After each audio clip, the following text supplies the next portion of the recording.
ईसा मसीह में मेरे प्रिय भाई और बहनों, इस धरती की उल्लंघनीय घटना ईसा मसीह का पुनरुत्थान है। इसलिए पुनरुत्थान काल हमें एक प्रतीक्षा देते हैं कि हमारे ईश्वर जिसने मृत्यु को हरा दिया वह हमेशा हमारे साथ है।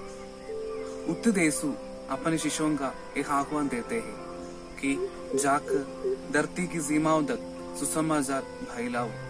शिष्यों द्वारा प्रभु यीशु का सुसमाचार धरती की अंत तक फैल जाता है। आज के चारों पाठों द्वारा हम शिष्यत्व की विशेषताएं देखते हैं। आज का पहला पाठ हम ईसा नबी के बुलाहट के बारे में याद दिलाता है।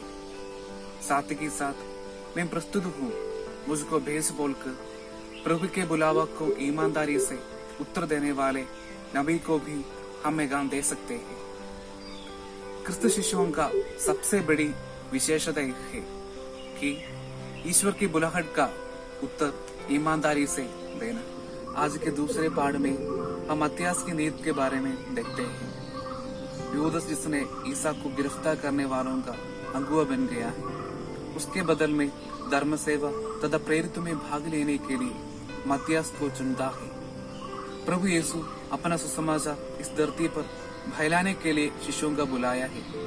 ईश्वर के साथ रहने और जो कुछ उसने सिखाया वो सब कुछ पूरा धरती में फैलाने के लिए बुलावा मिला है शिष्यों का। आज के तीसरे पाठ में संत पौलुस क्रिस्त शिष्यों के मनोभाव के बारे में हमें याद दिलाता है। एक चित्त, एक हृदय तथा एक मन होकर प्रेम के सूत्र में बात कर यीशु मसीह का प्यार इस धरती पर फैलाने के लिए आह्वान देते हैं संत पौलुस, क्योंकि यीशु मसीह ने हमें प्यार, बहुमान और सबका दास बनने का नमूना दिखाया है।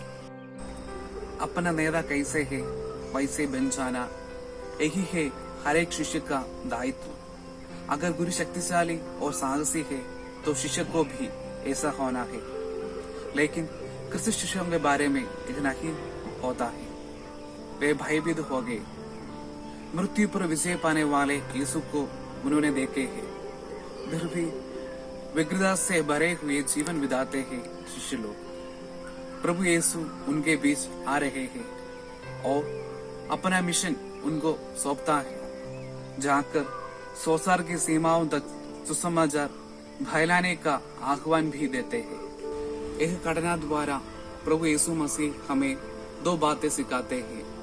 अगर हमारे जिंदगी में कभी भी हमने यीशु मसीह का अनुभव किया है तो उस मसीह को दूसरों के सामने प्रकट करने के लिए बुलाए गए हैं हम सब। प्रभु हमको उसका स्पर्श इसलिए दिया है। जो लोग दुखी हैं उनको सांत्वन दे। दूसरों के सामने उसकी आवाज होने के लिए वचन द्वारा हमको बताते हैं। अगर हमने यीशु को देखा है तो हमें भी उसकी जैसे जीवन बिताना होगा।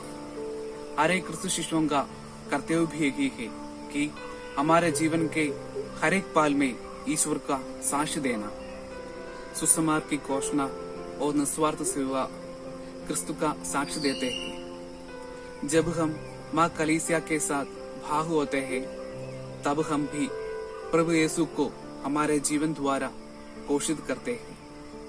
प्रभु यीशु का सच्चा शिष्य बनकर उसको घोषित करने के लिए हम कोशिश करें। उत्तर यीशु को हमारी जिंदगी द्वारा इस धरती में प्रकट करने के लिए प्रार्थना करें। आमीन।